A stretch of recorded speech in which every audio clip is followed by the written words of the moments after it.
Welcome back to the Cinema Condition with your host, Raul Alejandro Mendoza, filmmaker and creator of the Nerdcore Podcast Network, Raul Alejandro Mendoza. And as always, we are back again. And I know what you guys are thinking. I know. Wow, he actually is doing these movies back to back to back. Wow, I didn't think, maybe scheduling was going to fall through and somebody wasn't going to be able to make it. Damn, he really did it. Yes. For those of you who are on the Patreon, you're seeing Pat and myself. Yeah. We are continuing. Yeah, we are continuing on with our series as we look at the Three Colors Trilogy here on the Cinema Condition, as we look at Krzysztof Kieslowski's White today, Three Colors White. And being joined none other than Pat G himself, Pat G Picks. How are we doing today, Pat? I'm pretty good. I took some photos today that felt good. It's feeling nice in Houston. It was like 70 degrees most of the day. Oof, I did lose my keys though. Oh, come on, bro. I lost my keys today, and I went by 4 different offices, like administrative offices on campus, and I was like, "Hey, do you have my keys?" And none of them had my keys. It seems that's just the way these things go, huh? You know. I accepted it and moved on. So yeah, I'll survive. What if it got lost within like the washer? No, it's somewhere on campus. I know they're somewhere on campus. I'm hoping someone picked them up. I haven't called the main lost and found yet, which I'm going to do tomorrow morning. And hopefully they're there. If not, it's whatever. Damn, dude. Well, F's in chat for fucking Pat. So first of all, thanks for stopping by, bro. One more time, one more out of the 3 that we need to get through. You know, we're at number 2. We're at the middle today. As you know, guys, last week. Well, when this comes out, it would be last week, but you know, I'm talking figuratively. Let's go. The last episode, literally, the last episode we did blue as we opened the trilogy of 3 colors, and then today we're going to be discussing white. And Pat, it must feel really weird for you to be doing your whole 3 episodes in one hit, right? But like, because usually we space them out, like because we have different picks. But I said, hey, if we're doing what's it called? If we're doing trilogies, we got to go through it back to back to back. Yeah. I just got to stay on top of it. I just got to remind myself to watch the movies and because I hadn't seen these in a while, so just making sure I'm on top of it. Because I got other movies I need to watch too. I'm so behind in that Mexican director's class. Did you get to watch? Did you watch anything? I've watched Roma. That's all you watched. Come on, bro. And then I think I'm actually going to watch Amores Perros. Mama Tambien, either tonight or first thing in the morning. All right. Yeah. I do good at watching movies in the morning, but at night I fall straight asleep. So. Yeah, that's a tough thing. That's mine too, bro. Like I have a hard time watching at night. Yeah. That's why I didn't want to watch this movie last night. I was like, I'm gonna fall asleep. Let me go ahead and give this my full attention in the morning or in the afternoon before we do the show. But yeah, man. Just catching up here since we were here last week. You know, you just watched Roma. Anything else you've been watching as of late? Watched Roma. I feel like I've been consuming a lot of art in general, not so much movies. I've been looking at like paintings a lot recently. Because I'm in a painting class. There's this guy named Peter Doig that's pretty cool. Yeah. So me and Stalin were doing a documentary last semester in the fall, and it's me, Stalin, and Melissa, his girlfriend. Yeah. And we decided the other day that we're gonna keep creating. We're gonna keep making it, and so it's pretty exciting. So we'll be working probably after the summer and shoot some more stuff, which is really, really cool. You haven't seen that yet, have you? It's only 15 minutes so far. No, I haven't seen it because you haven't linked to me. Yeah, But it's okay, pretty man. cool. You don't listen to this show, so what's it called? Why should I? Why should I True. watch your documentary? Oh man, no, it's fine. I want to thank you all so much for the love that you're giving Blue right now, y'all. I really want to thank you all so much. Let's go ahead and get that thing to we got 16 listens on we got 16 listens on the Amor Respetos episode. So let's get Blue to 17 listens, y'all. We're almost there. So y'all go and get Blue to 17 listens, and let's do it. What's it at right now? Fuck if I know right now, bro. I don't have it pulled up, but I know that we're like halfway probably. But oh, cool. Yeah, let's go ahead and do that, guys. Let's get the last week's episode to 17 listens. Either way, I'm just glad to be here again. It's nice that we get to continue on with our series, man. And like I said, first time watching these films, and I think that we're gonna have a pretty cool conversation today again, because I'm really, really interested into what we got to talk about today. So we already, we introduced Christoph last week, so we don't actually have to remind them again. I do have notes on the film, though. Like, there's just a couple of notes what I gathered from the Wikipedia page. I couldn't find anything else. But I can give you just to bring in a little bit more time on it. I can give you guys like cast lists and stuff, and see. I wonder if I don't think so, because I don't think that he would do this. But let me see if he changed cinematographers. From what's it called? It's three different cinematographers. Okay, yeah, because for Blue he was working with Iziak, and then for White he is working with Edward Klozhinski. Oh my God, I'm gonna butcher these names. Yeah, of course the film is starring new Zamachowski, Julie Deppy, Janus Gajot, Jersey Store. Yeah. I believe it's made by the same person, right? Being what's it called? Music? Yeah. I think the writer, director, and music composer are the same. Yeah. Mm-hmm. Yeah. But yeah, all the cinematographers are all different? cinematographers. They're different, and they're people that he worked with on the Decalogue. Oh, that's really cool. Yeah. I want to say that the person who worked on Red did either a short film about killing or a short film about love. Is it short film? Is that what it is? Short film about he worked on Decalogue 3 and Decalogue 9. Do you know which ones those are? It doesn't. If we're going by the 10 Commandments, wouldn't 3 be so the day of Sabbath, thou shalt not commit adultery, which I need to watch those. Are those available anywhere? Decalogue should be on the Criterion channel, if I'm correct. No way. Yeah. Thou shalt not covet. What's it called? Love thy neighbor.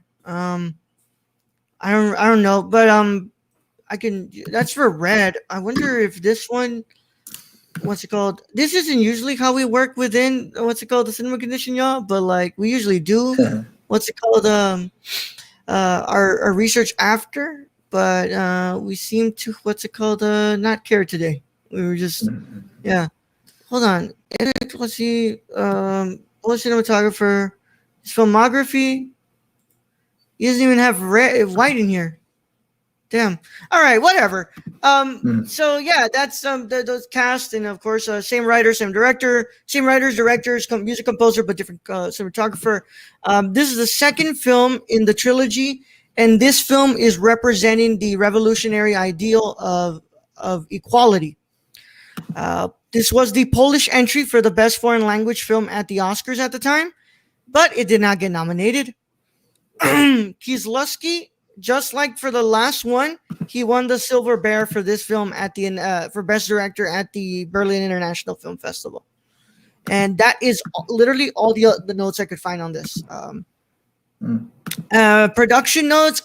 Apparently, what's it called? The last scene of course, Julie Deppy in the what's it called? In the jail was shot months after production wrapped.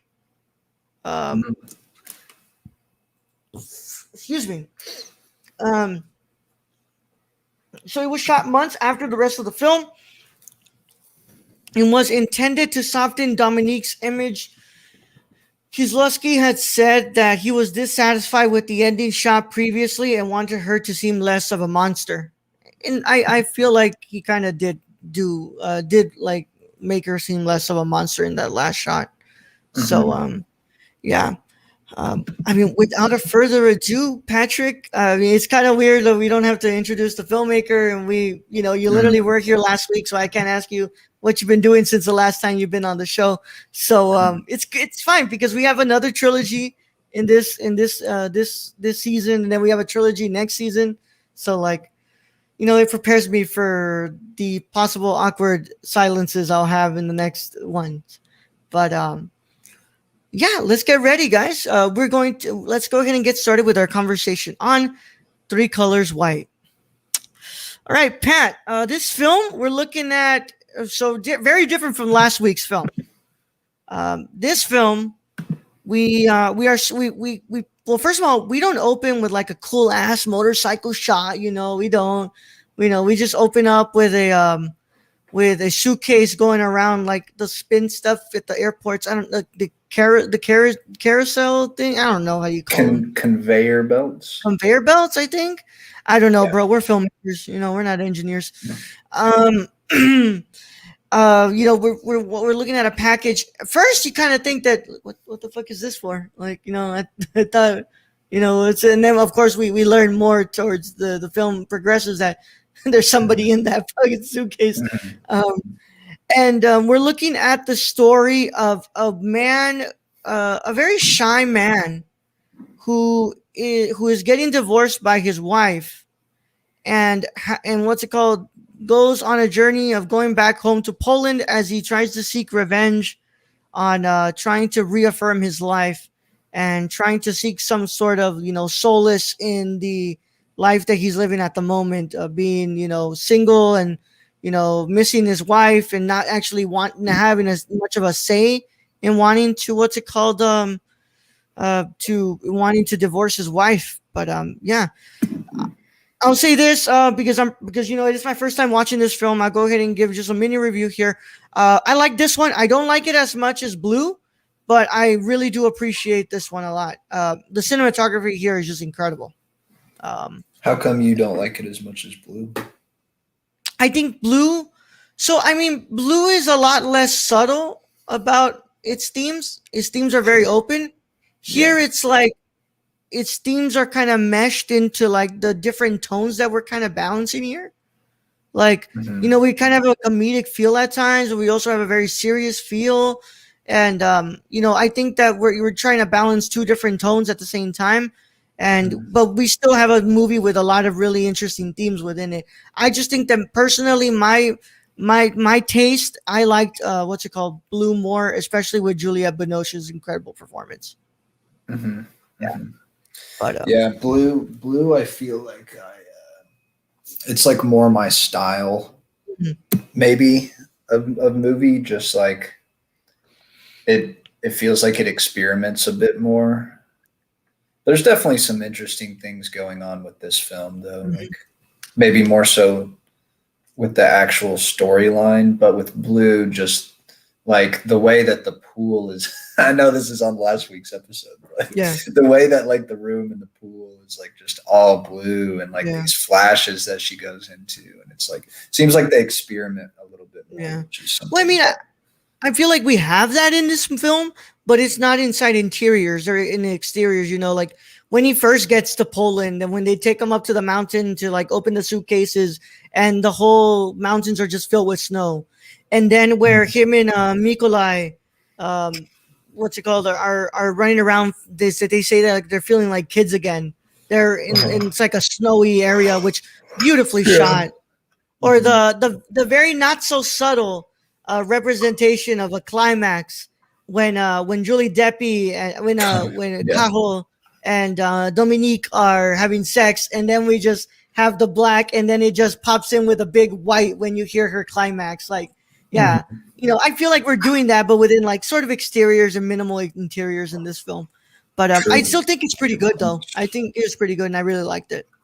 Oh yeah, I think this is still an awesome movie. Plus, I love Julie Deppy. Julie Deppy is an incredible actress. Seeing her get to act like an asshole is pretty cool. Yeah. What else is she in that you like? The Before trilogy, she's really good in that. Oh, okay. Yeah, but you haven't watched the Before trilogy. Is that the same three actors? I mean, sorry, same actors throughout the. Yeah, it's Ethan Hawke and Julie Deppy. Okay. Yeah. Before sunset, before sunrise, before sunset, before midnight. Yeah, pretty great trilogy, man. But yeah, I really liked it, guys, and I really can't wait to see the conclusion next week. I'm kind of really anticipating how we're gonna have our conversation. But the film is very different from Blue. It's a different story. We do see the reverse of Julia Binoche when she entered the wrong courtroom. And we see her pop in there. That was pretty. I like that.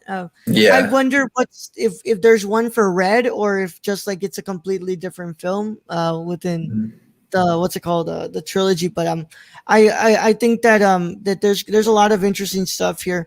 I think we should just first of all just start with the main thing that it's about. The idea of equality, because it is the second revolutionary ideal within the French Revolution.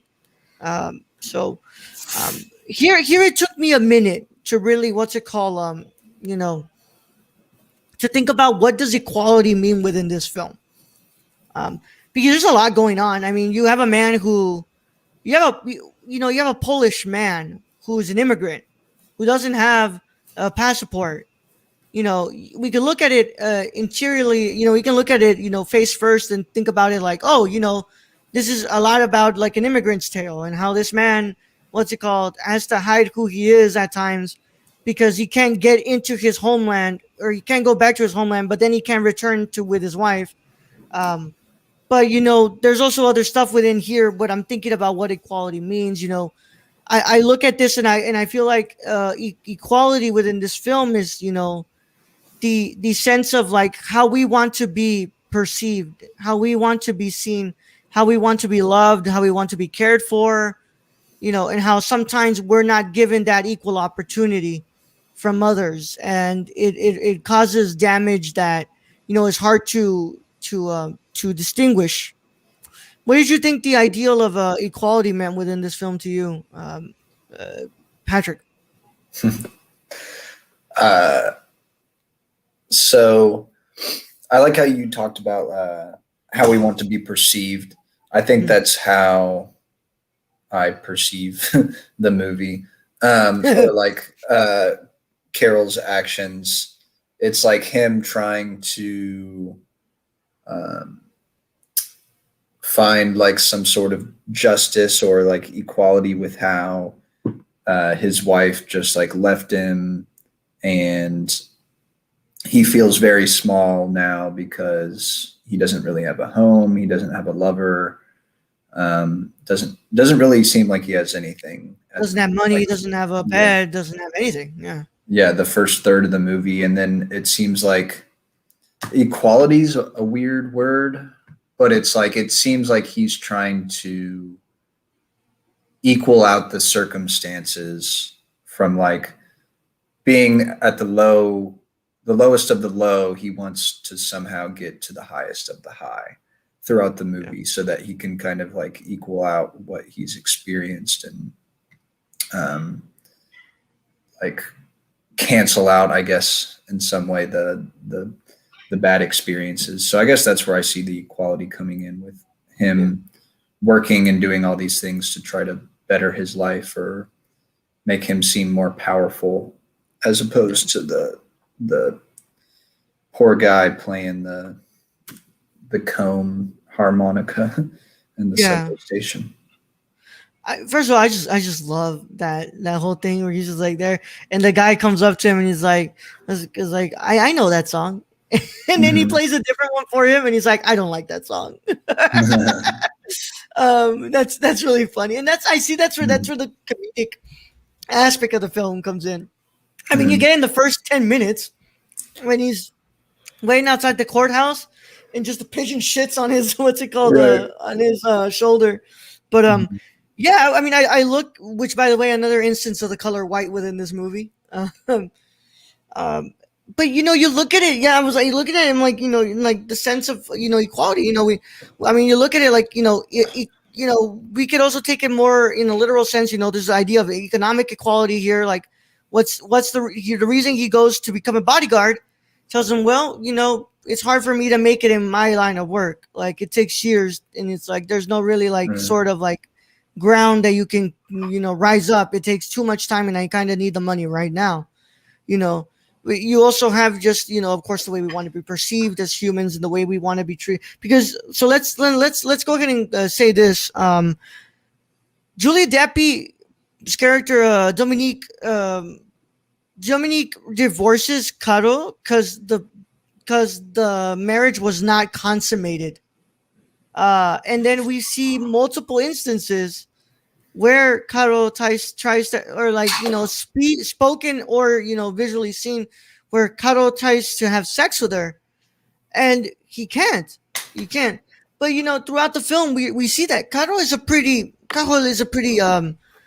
shy guy. Like, he's not really comfortable all that much, and like it feels like the weight of the marriage. Damn, bro, you want to make more of that noise? Shit. Sorry. Oh, is that No. loud? Yeah, man, I can hear him Oh. fucking hear. That's fine, bro. It's okay. It's okay. Um, he's a very shy guy, man. And, before he said that they had sex before, and then apparently right after, right after getting married, he couldn't have sex with her anymore. And I'm guessing that's a big idea of like the the anxieties and the pressure that comes with being married and having to have sex with just one person for the rest of your life, right? Before it's like, hey, I'm going out with this girl, and like, but if we break up, she won't be the last person. Like, I don't have to worry about satisfying her again. I can just work on having to get with another person and having to satisfy them. But now it seems that Kaho is what's it called, having the pressures and the nerves of having to perform, for her, and not just even in a sexual way, but I'm guessing in an emotional way as well, and being able to be there for his wife, because he obviously loves her, but he just doesn't know how to be the man that she wants him to be. Yeah. What did you think about all that, and really the reasoning behind she wanted to get a divorce? It just sucks. Yeah. I also think she's I kind of feel- an asshole, Yeah. It seems like he's just a sad man. Like the whole beginning of that movie, I'm just like, man, this guy, like I just want to the hug way him. the way it introduces him, like these clumpy shoes, just walking around, can't find the courthouse, and the bird poops on him. It's Yeah. like, dang. Yeah, I don't know. I mean, that feels like a very real situation, where it's like, yeah, you kind of are upset with the wife because that seems like kind of a lame thing, but also like, I don't know, people enjoy sex, so like if the one that you Yeah. love can't give you that, that's an awkward situation. Yeah. And it's crazy that, yeah, I guess he just liked her a lot, because he doesn't even like mess around with any other women at all, No. does he? No, I he don't think doesn't. there's not even really. You're Now that I given think this, about it, yeah, you're given this instance of this one woman that might be interested in him, when he goes back to Poland, saying like, oh, is Caro here, and he's like, they said like, oh, they're waiting for you because they want to get there. Like, you get an instant, like a little bit of a yeah. hint that there might be women there that are interested in Caro, Oh, right. but like he never does anything with them. Yeah. And if anything, they were just there for hair, Yeah. to get their hair cut, But It's interesting. Yeah, it doesn't seem like he was ever interested in any other women, but there's also, it doesn't seem that there's any other like blatantly or generically, just blatantly attractive women in the movie. Like, it seems like in Blue, at least, there's multiple different people who are like attracted to. They're in this movie because they're made to like look a little attractive, like the stripper or the dancer, and then there's like and the person who got pregnant, and the person who got pregnant is the mistress. It just seems like there's multiple people, but it seems like an intentional thing in this movie that there's not other women that could potentially be attractive to him, you know. I mean, it's not like there's a situation where he's cutting hair and one of the ladies is like really, really pretty and someone nudges his shoulder to go talk to her or something, you know. So that seems like that could be an intentional thing. And part of me was reading into this that like, well, maybe he's closeted, you know, maybe he's a closeted man who, you know, hasn't came out because of like his interactions with Nikolai and stuff. But then like towards the end, you realize like, no, he's not. He's just a shy guy who is not, you know, he doesn't understand how to, how to share himself with a person like his wife, but he's comfortable with getting to know strangers like Nikolai, who end up becoming someone very close to him, who he, you know, ends up sharing like, you know, part of his company with later on in the film. Like, and I don't know, maybe am I wrong here thinking that like at first you kind of thought that he was closeted, or am I reading too much into him? I think it's valid. I think that makes sense. I didn't really think about it at all. I thought from the way that I read it, just the way like he looked at her in the courtroom and the way that he like tried to have sex with her in that first scene outside the courtroom when they're together inside their like barber shop or whatever that he snuck into and slept in. It seems like he is genuinely like attracted to her, or like interested in her to some extent.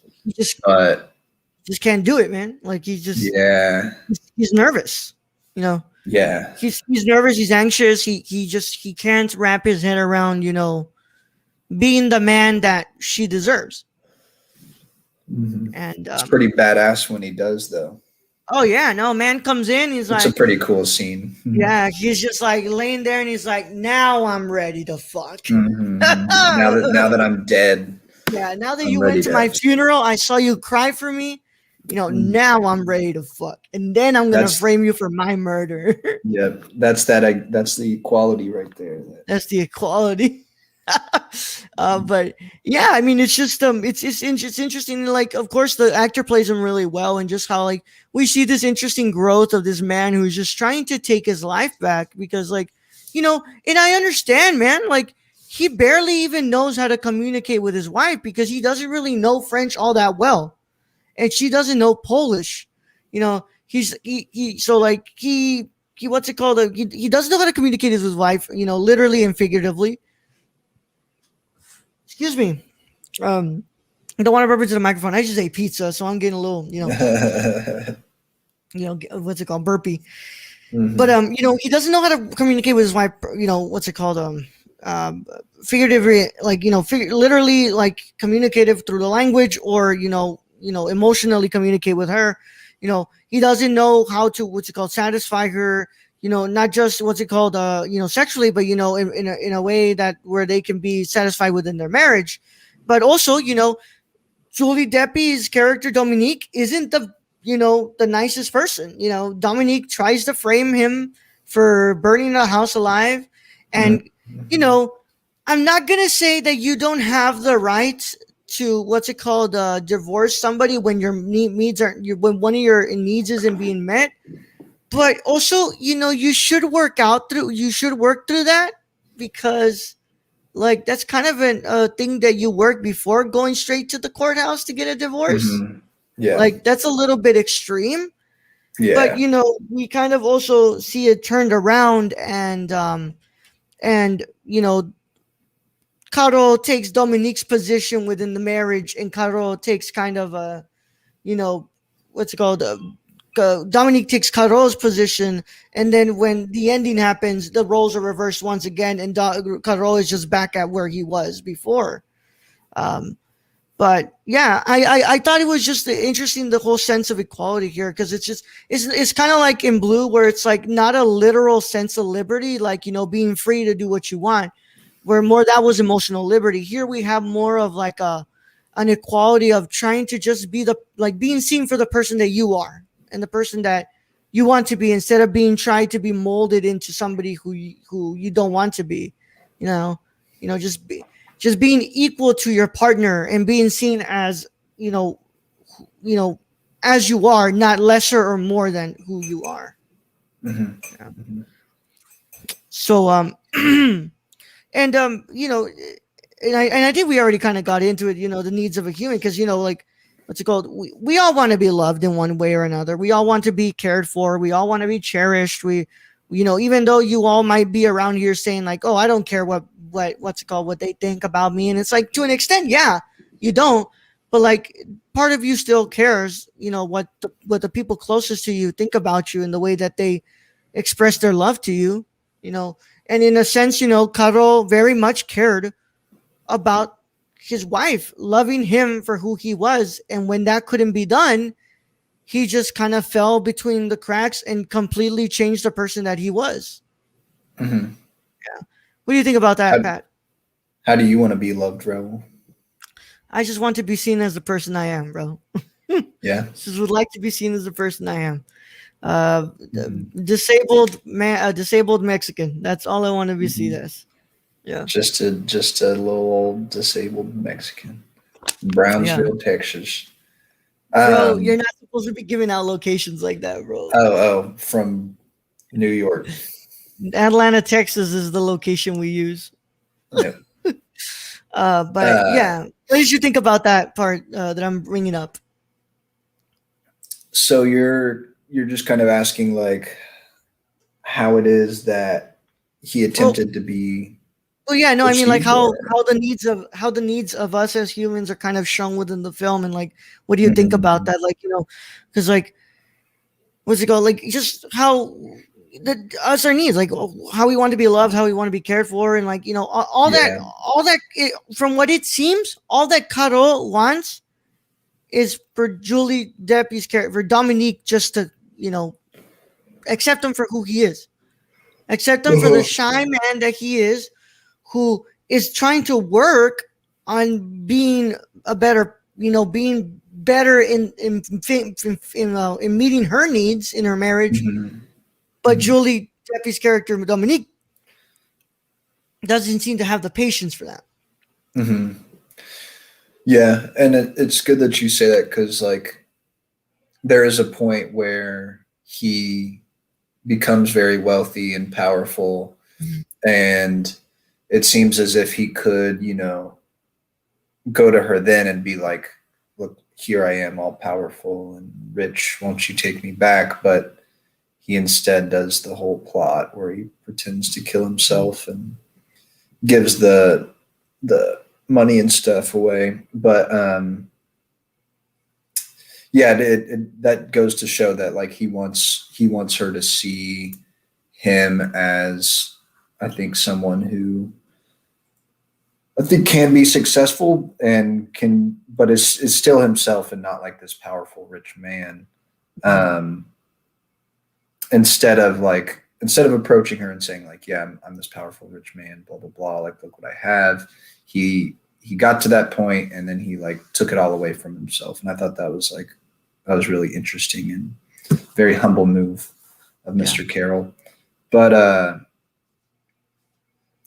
yeah, the way that this dude goes about things is very interesting, with getting her in jail. And yeah, you're talking about like our needs as human beings and how we want to be loved. I keep thinking about Blue too, and I guess because I haven't seen Red in a while, but I think that's what I love so much about this director is how he does express, like, I think he does a really good job of expressing our general needs as human beings in the ways that we want to be loved, whether it's just like, yeah, like the whole stem or like root of their divorce is sex, which is like pretty general. But then we go into like how desperate he was to see if she was having sex with someone else. So like he called her on the phone after he saw her, like in he saw her silhouette. And then at the end, you know, it goes to the extreme with him like faking his death and pretending like and framing Which, by her the for way, it. God damn it, how to fucking punch a man in the gut even harder. Calls her, and then she leaves the phone and say, "Hey, here, hold on. Let me show you what you're doing wrong this whole time." Leaves the phone on and proceeds to you know, have sex with the man, and literally, what's it called? You know, have it be heard to him, and like, you know, like if this man wasn't already having a terrible fucking day, dude, you just added the icing on the fucking cake. Poor guy. Like I tell you, man, like throughout the first part of the film, I just want to just hug this man really badly and be like, hey, man, things are going to be okay, bro. You know, she wasn't good for you, bro. You know, just move on. Bro. But yeah, I'm with you. I just, like I said, I think that's what I like so much about this director is he's able to show like the general human tendencies and like human condition, whatever. And, but then also he gets like into very niche feelings and like specific and unique feelings that people experience and how we express them. Also thinking about like a short film about love, how it's a guy in love or like interested, infatuated with an older woman, but then like, you know, it explores so much more than that and like how he goes about it. I guess I'm excited for Red now. I'm excited for Red because we've talked so much about this and know so much about this director and his tendencies. It's cool to see how he explores it in the finale. Yeah, and it's just so interesting when you bring up like a short film about love, right? Where like, you know, the character is so concentrated on the woman as an object and how, you know, things go spiral out of control because she is no longer being seen as the object. But our character here doesn't want to be seen as an object. He wants to be seen as a human with feelings who wants to just be accepted for the person he is. And it's such an interesting kind of like juxtaposition of two different films and like how specifically men act in those films. You know, last on Blue, we think of we examine a lot about the, you know, about the needs of a woman and how women are perceived by the people around her and how everybody kind of wants the woman to move on so fast. But in this one, you know, we really start to look at it from a different lens and being seen how like, hey man, some like, you know, how sometimes people don't really accept men who are in tune with their feelings and who try to, you know, explain their feelings but are being only taken for face value and not being what's it called accepted for the for being men, you know, in the best form of it all. Of you know, to me, how I've always been told of being a man is being in tune with your feelings and showing your feelings. And you know, he's, you know, Caro in the beginning is being a better man than Caro towards the end. And why do you think he's being a better man at the beginning than the end, you said? Well, you know, he's being a better man, but he's being more expressive and what's it called, expressive of himself, and you know, learning to deal with himself instead of going down the route of being the power hungry, money rich man who is able to be seen as a sex symbol by those around him, and who, you know, like, no man, that's not the way that, you know, we should look like. We should be seen. I think we should be seen for for the humans that we are, the humans with feelings who aren't afraid of crying, who aren't afraid of explaining to their partners that, sometimes I can't be the person that you are, and I wish that you could just accept me for that, because I'm working through it and I'm trying to be a better version of me. Mm. So we'll continue on with that after we get on with our break here. And without further ado, you guys can go ahead and listen to these wonderful words from our sister shows here at the Nerdcore Podcast Network.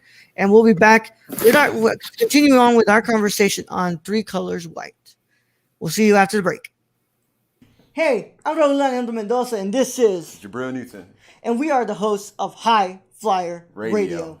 And finally, pro wrestling has come back to the Nerdcore Podcast feed in the form of a show hosted by Jabril and I. And we talk about everything and anything in the pro wrestling world on Mondays at 3 p.m. Central Standard Time. Nothing's off limits. Whatever you guys want to talk about, if it's from AEW to SmackDown to Raw to NXT, nothing's off the table. We can talk about it. We're going to talk all about it. And if you can get it a day early, you should go to the www.patreon.com/thenerdcore and pledge to the tiers on there so you can get this show and a lot of shows days early before anybody else gets to hear it.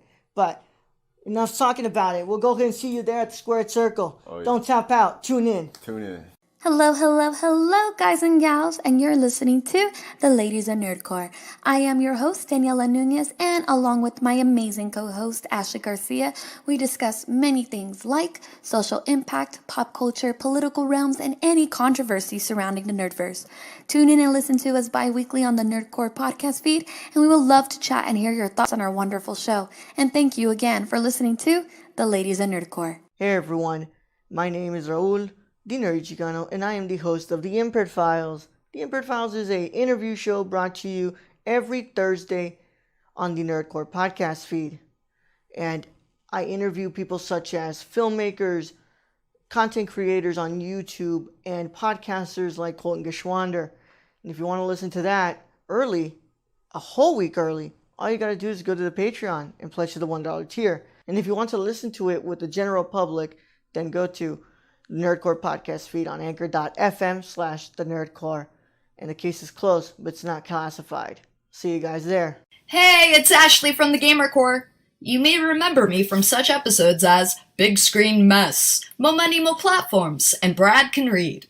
Tune in weekly as I blab with my co-hosts Raul the Nerdy Chicano and Brad the Random Germ about the latest news in gaming and gush over what we're playing at the moment. Oh yeah, and we got the deals too. Keep up with the latest deals in gaming and what's happening as I mediate Brad and Raul fighting like a married couple. Will Death Stranding ever come out? Will Cyberpunk 2077 live up to the hype? Is a next-gen worth a $500 console price tag? And has there ever been a movie adaptation of a video game that's been done right? It's all on the Gamer Core podcast, everywhere where podcasts are. Hey guys, this is Brad, aka Young Yoda. Raul said I had to make an ad, so that's what I'm doing.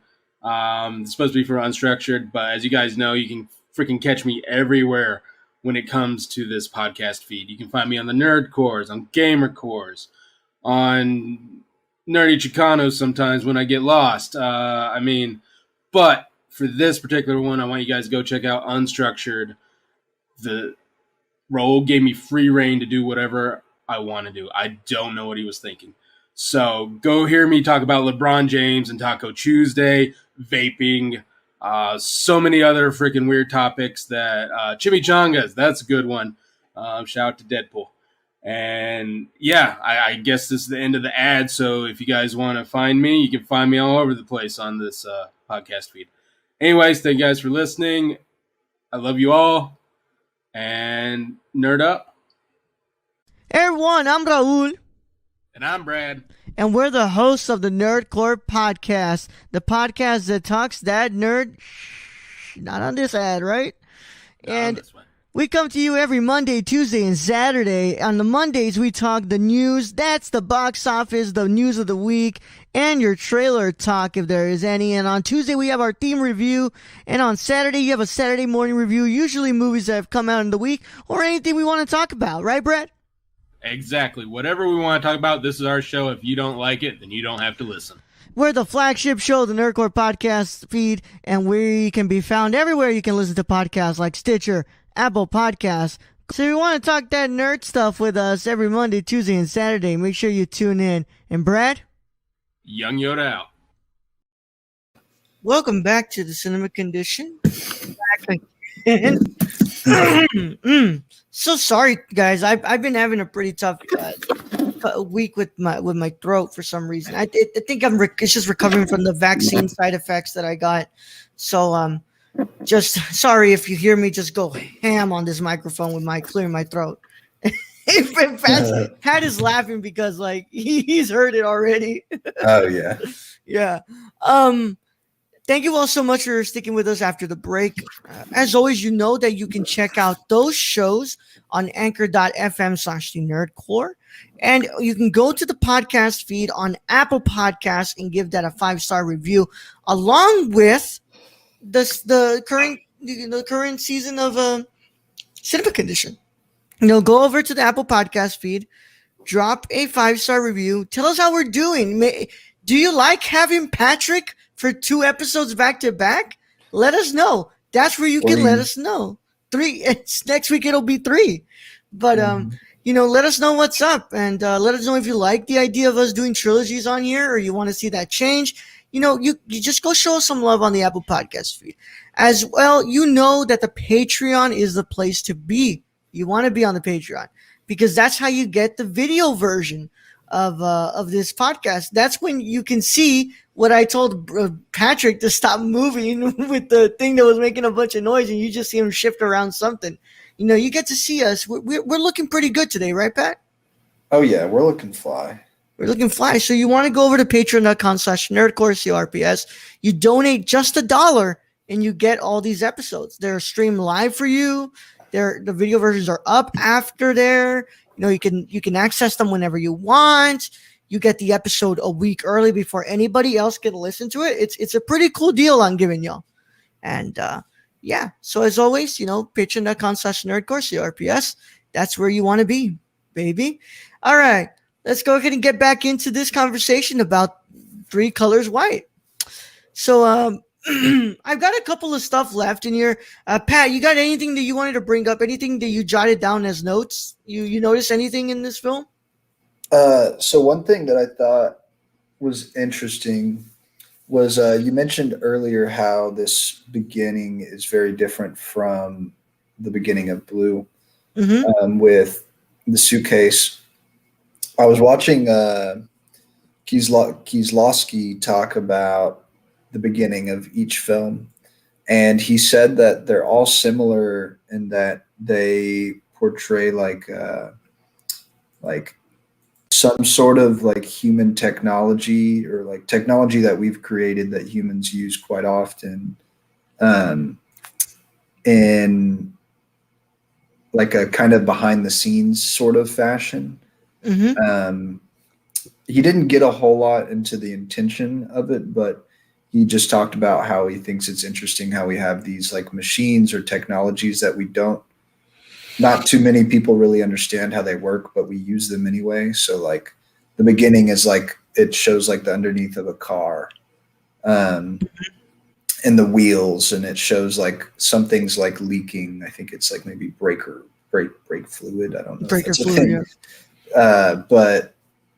Yeah, it shows all that stuff. And, those are things we use. That the car is something we use all the time, but we don't really know how it's used. And same thing with the like conveyor belts. Like we just kind of throw our suitcases and give them away and then hope that, they find their way somewhere. And then I think he also talks about how all of them are like kind of dangerous as well in some way. Yeah. But you'll have to look out for that in the third movie, for the opening of the third movie as well. Yeah. It's interesting. Yeah, I think he said that opening wasn't originally supposed to be a part of it. I think he said that the opening was supposed to be different, but he didn't like it. So he like chopped the opening that they had in with the suitcases. And then, it's an interesting, I'll see if I can find it on YouTube. I know it's on Criterion, but it's just like a 10-minute blurb of him talking about why he edited the beginning the way he did. It's pretty cool. Yeah, we have a bunch of, this isn't like super non-linear, but like, there are instances in this movie where we see scenes that are put into the film that happen actually a lot later within the story, But I wanted for a bit to talk a little bit about the technical aspect and how different it is from blue. And I guess next week we'll talk about how red is so different from white and blue. How like on blue, we have all those fade outs, right? Mm-hmm. Not that much here, and the fade outs are actually used as passing time within this film. Right. We don't have the colors kind of filling up the screen anymore. Mm-hmm. Yeah, it's just like that climax scene. Only the film the still that's our background on the video version, which is a really good incentive for you guys to go over to the Patreon, right? That whole scene is probably one of my favorite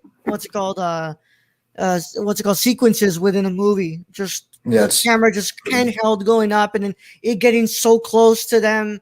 And Julie Deppie kind of turning around to look at us and in a way also look at her husband, and then like towards it, at the end we find out like we see them kiss and like it just gets like all this beautiful like this sort of like angelic feel to the cinematography. I think that it's incredible. Very angelic. Yeah. It's kind of in a way like what is the thing that we associate white with? Purity.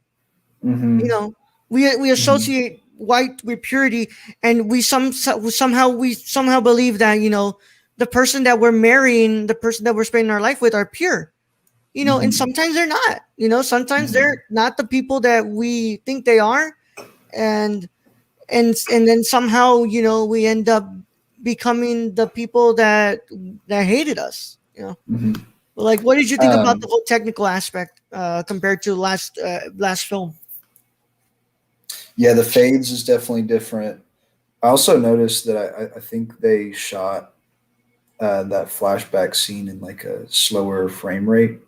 I noticed they did that a couple times. It seemed like they shot in like maybe like 18 frames a second or 12 frames a second or something. It's a little choppier and makes it feel more like dreamlike, I think. But yeah, also I like it feels a little more natural. The movie, like there's not as many of these like experimental layovers with the blue like sparkles or like reflections of the beads on her face and stuff. It seems like with this movie we're not I guess with blue we had talked about how the movie is very in touch with her emotions, like the way that the score interacts with her, because it almost only plays like when she's experiencing something, whenever she's like thinking about the music and feeling it, or whenever she goes into like her dream state. But with this movie, it doesn't seem like we experience those, like the score doesn't pop up whenever Carol's like having some crazy experience, and same thing with the lights. Except for the climax scene, but that one seems to be like pretty understood as opposed to like experimental, I guess. But yeah, definitely like the fades in the score, the way that the score is used is very different. Yeah, here it's mostly used for like when Caro is being like all pensive, and it's actually a representation of how his feelings are at the moment. It's not more so of a very in-depth examination of the feelings of damn, I forgot her name, but Juliette Binoche's character. Yeah. Have you looked on Shot on What for these movies to see what they shot on? I would be really interested to find. I mean, I can do the research right now, but I'm already typing it in. But yeah. Go ahead. I was just like, I was also thinking about the whole, aspect I told you about how it kind of shifts tone a little bit. I was really interested to find out that Roger Ebert described this as like an anti-comedy, as to Blue being an anti-tragedy. And if you think about it in comedy within the Greek aspect of Greek theater, you think of it's supposed to be a purely entertaining thing, and this has its points where it's kind of entertaining, like where it's kind of being funny, it's kind of being like, what's it called, like really like fantastic, not fantastical, but like it's being like it's being a drama that's like interesting, holding you back, but it also has these instances that it's dealing with some really heavy shit. And like it's kind of subverting the genre that it's kind of playing into. And I find that interesting that Roger Ebert kind of like described that. I'm not saying I'm the biggest Roger Ebert fan. I think that his review of Taste of Cherry is very dumb. But it was interesting that he described it as being like an anti-comedy, and then going against the tone which it sets itself up in the beginning. What do you think about that? About the whole anti-comedy thing? So he's saying that like it portrays itself as a comedy in some ways, but then like kind of fights against it as well, or is it that it's making fun of comedy movies? I guess let me pull up the review, because he just describes it like anti-comedy, which by the way, if you want to know what he gave this, what's it called, is 3.5 stars out of 4. So he really liked this film. But which out of the series did he rate the highest? I will check that out next week when we because I want to see it too, what he will give Red. But like I said, dude, I'm not really kind of like, what's it called, worried about what he gives this. Here, so let me read this. All of these films approach their subjects with such irony that we cannot take them at face value. White is the anti-comedy in between the anti-tragedy and the anti-romance. I'm guessing anti-tragedy would be, Blue, and anti-romance is Red. That's kind of romance. That's good. Yeah. What's it called? He doesn't go on to talk about more about that. What's it called? He just calls it an anti-comedy in a sense. Well, I mean, like, and it goes back to what I was saying, like, we take this movie at face value, just being being about a man who's trying to, win his woman back. But it's kind of not that. It's like him having to mold himself into the person that his wife wanted, and then taking it to the extreme of becoming his wife, of becoming the person that his wife was, and doing it, and what's it called, and taking it even more to the extreme of doing the thing that she was going to actually do to him, but didn't actually end up doing, of sending her to jail, of sending him to jail. But what do you think that, I mean, like, what do you think about the whole face value anti-comedy thing that Ebert's kind of talking about? I like that anti-comedy because I see that anti-romance in Red when I think about it. You can't talk about that yet. Not yet. But it seems like it makes me think of like anti-jokes, which I think are like just like either really cheesy or like really graphic jokes that are like, they're funny, like they have funny elements, but it's like, it's almost like it's different. I guess it's like, it's not like a traditional joke, and it's kind of doing its own thing.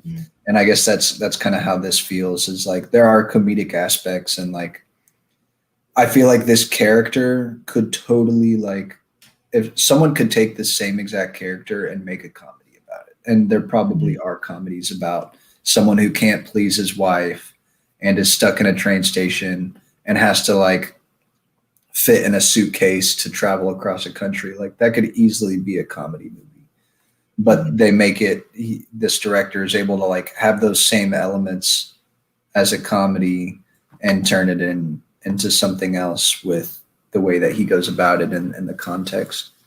So yeah, I think anti-comedy is I don't know if I see anti-tragedy as much for Blue. I Maybe think I'd that's a have to little understand, bit, yeah, because I think it's still a tragic story. yeah. But I think, well, because like, so if we look at it like, and this is funny. We should have had this conversation last week, but like Mhm. when we think about tragedy, we think about the hero building up to the tragedy and falling. Mhm. Whereas in Blue, we start with the tragedy and we Mhm. see the road to becoming the better person that she True. wants to be. True. So like, in a way, I kind of see it, but in a way, it's kind of like difficult for me to see it too. Mhm. But yeah, I see. I definitely see where he's coming from with that. And also, it's interesting, like how different love is being portrayed here. Like Last in Blue, you're looking at it like through, the romantic love, right? But in this movie, there's like more than just romantic love. You're looking at like love between friends. Mikolai, what's called, asked Karo for this job to kill this one person to frame it as a suicide, and he finds out that it was Mikolai. He finds out that Mikolai is the one who's trying to get him to kill him, and he explains to him because he feels so much pain that it's not worth, continuing on to live. Mhm. And he asks him, like, the next bullet is the bullet that's actually the bullet. It's not a blank. Do you want me to kill you? And he says no. And from there, they continue on this relationship to become really close friends and love each other. It's so interesting how we explore just the different people are important to Carol and kind of stick with this shift in the character Mhm. compared to, like, in Blue being mostly about romantic love and the love for a daughter and more like a motherly love, compared to like in this movie, it's like it's a lot of different types of love. What did you kind of grab around the way that love is being shown within this movie, bro? Yeah. Specifically, what did you think about the way that scene played out? Where Mikolai getting shot in the chest with a blank and explaining to him, Yeah. like, yeah, I wanted you to kill me because I'm tired of living. Mhm. The thing that I found most interesting about that is how obviously, like, I guess if there's a word that meant parallel, but like perfectly not, like perfectly opposite, I guess, Yeah. because there's situations when he was in the train station and playing his Harmonica. harmonica comb thing. He has just experienced like him losing his wife. He has no job and he can't like have sex. And Mikolai comes up and explains that he's sad and has a wife, has a kid, and has a job. And I was like, dang, like it seemed like that was like just so blatant. That was exactly what this man is sad about. They're both sad about the same things, but Yeah. one of them has it and one of them doesn't. And that's very interesting. In a sense, they're both sad about not being the men that them not being the people that they have to be for their partners and family. They can't. Didn't Mikolai say that they love him? Like, I think he has a good relationship with them, but for He some has a good reason, relationship, but like he's still sad. Like, and Yeah. and then that plays mostly into the role of that. Obviously, that Mikolai is depressed. He's depressed. Yeah. As shit. I mean, Yeah. he's at the point where he's wanting to just get murdered, and Yeah. that's an extreme. But Mhm. but here comes, Mikolai helps pull Carol out of his rut that he's in, and Carol does the same for Mikolai to the point that Mikolai is so loyal for him, and Yeah, in a that's nice. sense, like you get this love, this sort of like love and admiration for each other that you would find with childhood friends, which to me was expressed so well when they're kind of just roughing around in that area that where they were like just feeling like they were kids again. Mhm. And in a way, like, here it is, Caro finally found the person who accepts him for the person he is, and it's not in his wife, it's in this man who helped him, helped basically smuggle him out of the country. Mhm. Mhm. Yeah. Yeah. I did find it interesting how like quickly their relationship grew. Yeah. But it was nice. It felt natural. Yeah, it felt really beautiful. Mhm.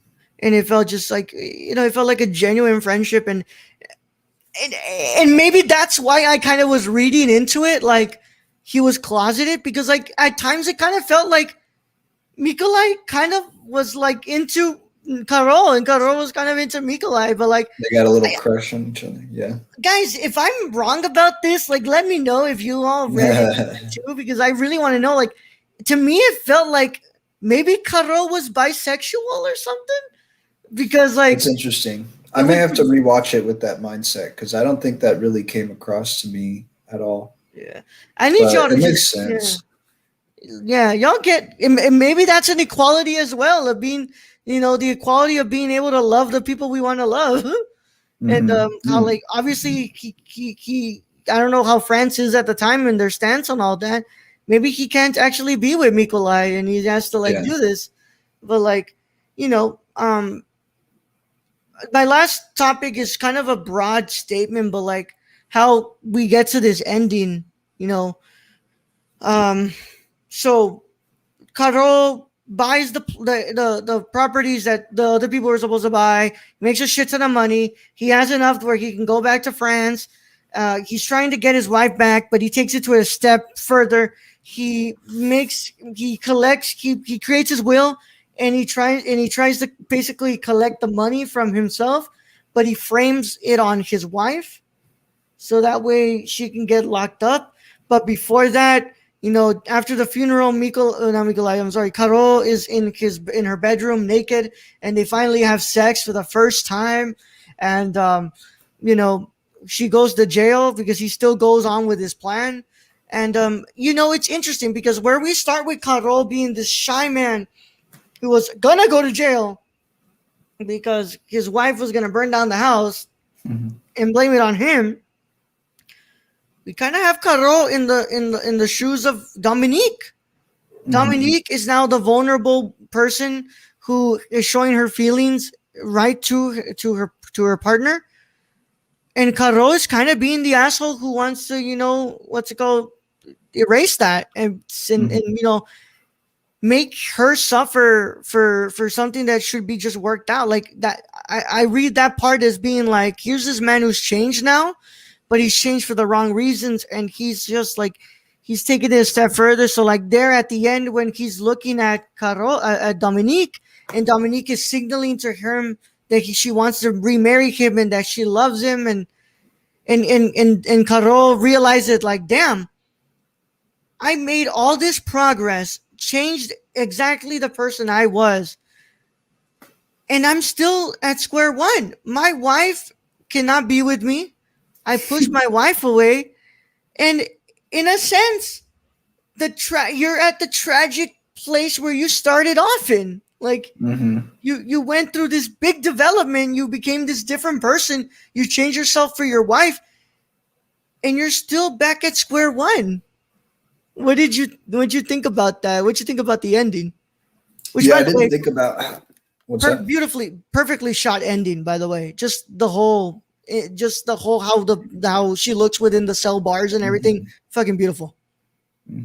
Yeah, they do that like push in, zoom out thing where like the cage is getting closer to us, but she's getting further away or something. That's pretty cool. Yeah, I didn't really think about how it is like a parallel to the beginning of where he can't be with her, but it's like a whole different reason now. I was interested in the way, like her little hand movements at the end. How did you understand those? What was she trying to say with those? I don't think that is ASL, right? That's not ASL. No, I think she was just doing some.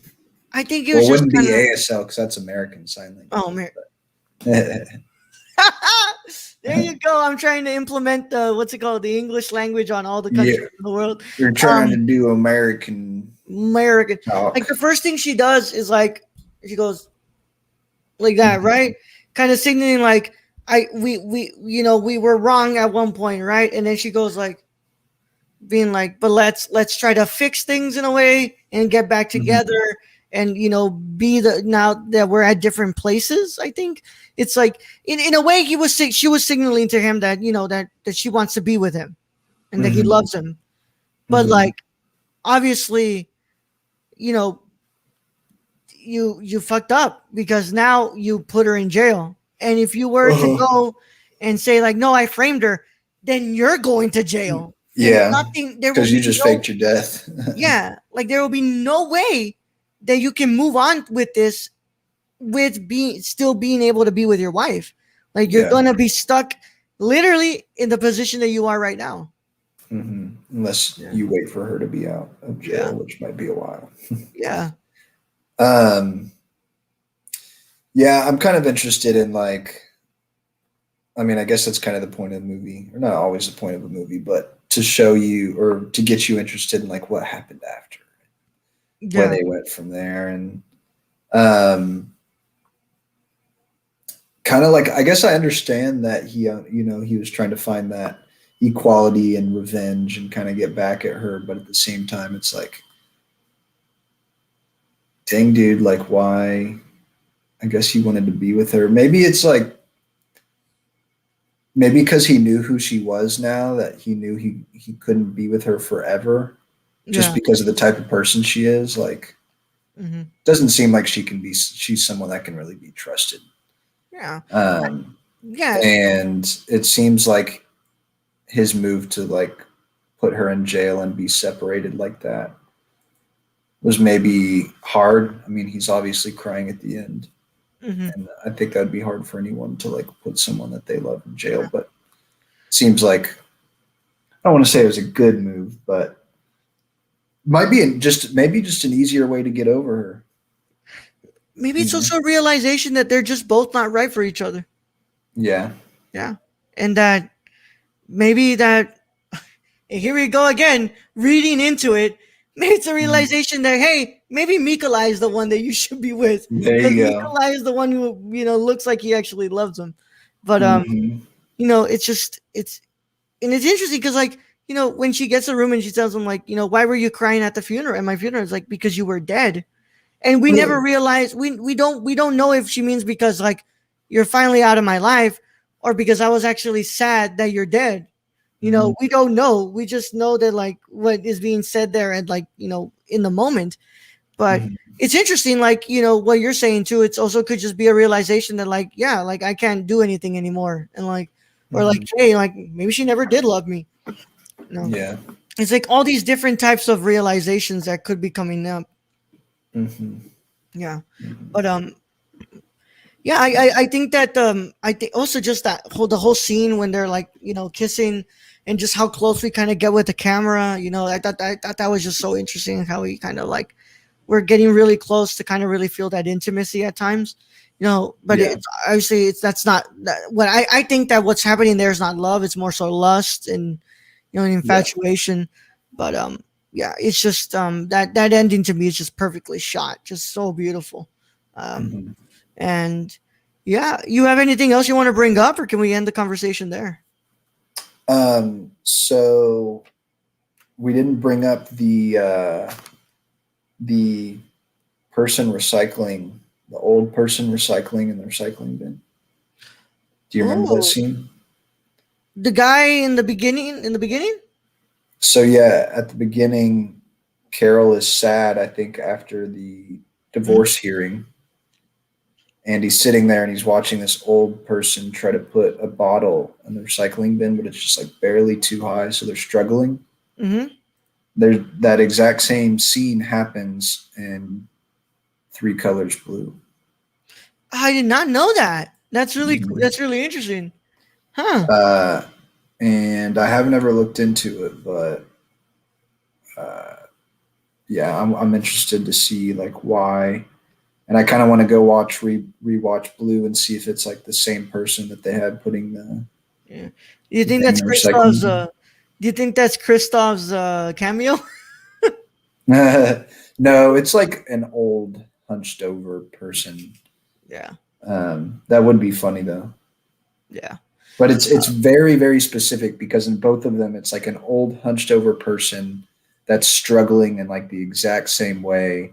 And also the recycling bins are very interesting because they're like big oval shaped green bins, and they are like oddly high up. Like it's probably like a good 5.5 feet up. So if you're a short person, like you would struggle, especially an old short person. Yeah. That was something I had written because I was interested in that. Mhm. We'll have to look out for that and Three Colors Red. Yeah. We'll see if we find the old man in there. Another thing I realized with the movie is things didn't get better for him until he got home. I feel like there's something interesting in that because he was like having a shit life up until like the moment that he realized like he was home, because when he first gets home, he does get like beat up and mugged. But then I think he literally goes like, oh yes, home or something. I love, and then things start to get better. if you all know the history of Poland with Russia, you know that, what's it called? The Polish, where Russia was in there for a couple of years. Obviously, the Russian influence was really prominent because of Poland's communist regime at one time. I love that the minute they take something from it, they're like, made in Russia. Fuck Yeah. Yeah.